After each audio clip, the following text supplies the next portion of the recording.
Bienvenue dans le chapitre numéro 8 consacré au SVM, Support Vector Machine et Naive Bayes. Dans cette vidéo, nous explorerons ces deux puissants algorithmes de classification, leurs principes fondamentaux et leurs applications pratiques. Préparez-vous à approfondir vos connaissances en apprentissage supervisé. Définition de SVM. Le Support Vector Machine, SVM, est une méthode de classification binaire par apprentissage supervisé, introduite par Vapnik en 1995, offrant une alternative précise et efficace pour la classification. Cette approche repose sur l'existence d'un classificateur linéaire dans un espace adapté, nécessitant un jeu de données d'apprentissage pour apprendre les paramètres du modèle. En utilisant des fonctions de noyau, kernel, le SVM permet une séparation optimale des données, assurant ainsi une classification précise et robuste. SVM Principe de fonctionnement général. Le principe de fonctionnement général du support vector machine. SVM repose sur la recherche d'un classificateur linéaire, appelé hyperplan, capable de séparer deux classes d'exemples tout en maximisant la distance entre elles. Les points les plus proches de l'hyperplan, qui sont utilisés pour sa détermination, sont appelés vecteurs de support. Les SVM visent à trouver un hyperplan optimal parmi une multitude d'hyperplans valides. Cet hyperplan doit non seulement séparer les données, mais également passer au milieu des points des deux classes d'exemples, assurant ainsi une classification robuste et précise. Cette recherche de l'hyperplan le plus sûr vise à maximiser la marge, c'est-à-dire la distance minimale entre l'hyperplan et les exemples d'apprentissage. L'hyperplan séparateur optimal est celui qui maximise cette marge, d'où l'appellation de séparateur à vaste marge.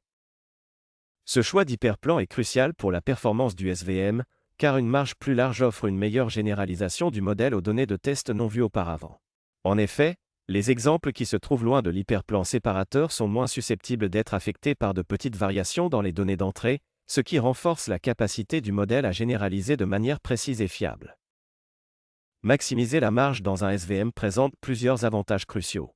Sécurité accrue, une marge plus large assure une meilleure robustesse du modèle lors de la classification de nouveaux exemples. Cela réduit le risque de surajustement en permettant une séparation plus nette entre les classes.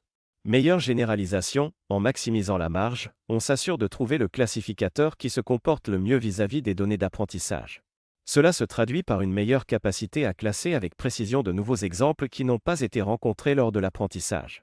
Illustration du schéma. Le schéma présenté montre visuellement l'impact de la taille de la marge sur la capacité du modèle à classifier correctement de nouveaux exemples. Avec un hyperplan optimal et une grande marge, les nouveaux exemples restent bien classés même s'ils tombent dans la marge. En revanche, une marge plus petite peut entraîner des erreurs de classification pour de tels exemples. Dans un SVM, la classification d'un nouvel exemple inconnu est déterminée par sa position par rapport à l'hyperplan optimal. Dans le schéma suivant, le nouvel élément sera classé dans la catégorie des plus, car il se situe du côté positif de l'hyperplan optimal. La linéarité et la non-linéarité sont des concepts clés dans les SVM. 1. Linéarité et séparabilité. Les SVM peuvent être appliqués à deux types de cas, linéairement séparables et non linéairement séparables. Dans le premier cas, où les données peuvent être séparées par un hyperplan linéaire, les SVM sont plus simples car ils permettent de trouver facilement un classificateur linéaire.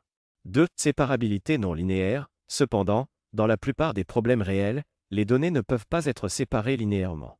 Dans ces cas, le classificateur de marge maximale ne peut pas être utilisé car il nécessite que les classes de données d'apprentissage soient linéairement séparables.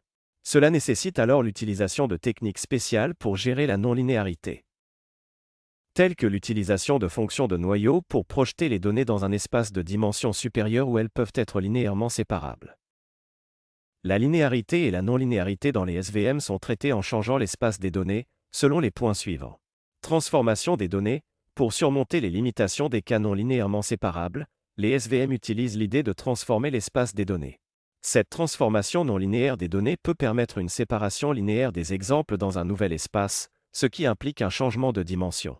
Espace de redescription. Ce nouvel espace, appelé espace de redescription, est choisi de manière à ce que la probabilité de trouver un hyperplan séparateur entre les exemples soit plus élevée. En général, plus la dimension de l'espace de redescription est grande, plus cette probabilité est élevée.